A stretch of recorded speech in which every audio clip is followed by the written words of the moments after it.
بسم الله الرحمن الرحيم. الزيتون الحلو دوت من السوق، هنجيب منه كيلو او 2 او الكميه اللي انت عايزاها.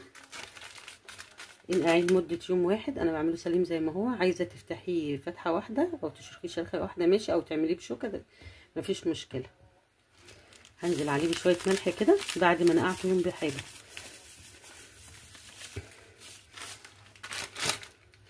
بسم الله.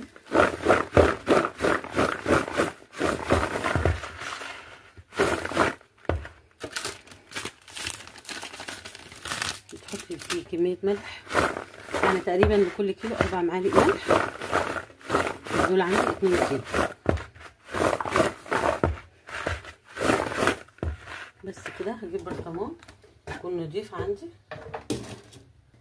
هجيب برطمان اكون غسلاه ومعقماه وابتدي اعبي فيه الزيتون. بسم الله.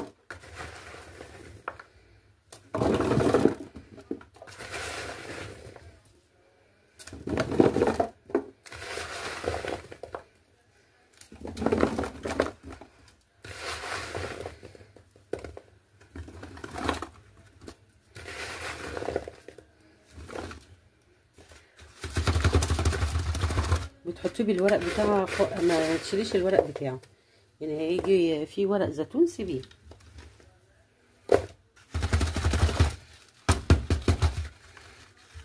بيسيب بعضه كده.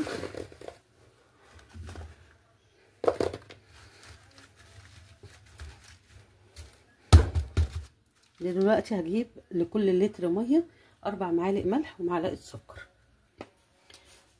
دي 1 2 3 4. ما تقلقيش تقولي الملح كتير مش كتير عشان ينزل المراره بتاعت الزيتون.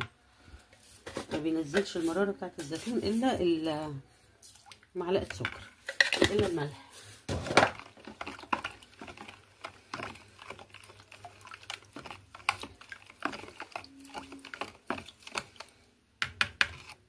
بسم الله. هبتدي اضيفه هنا.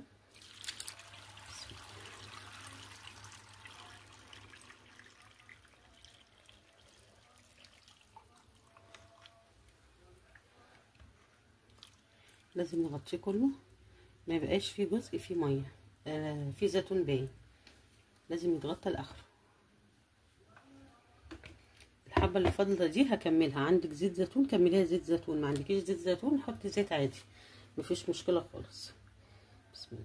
هو كده كده الزيتون دوت بينزل الزيت بتاعه، بس عشان ما نديش فرصه ان يبقى فيها هوا او اي حاجه تفسدها.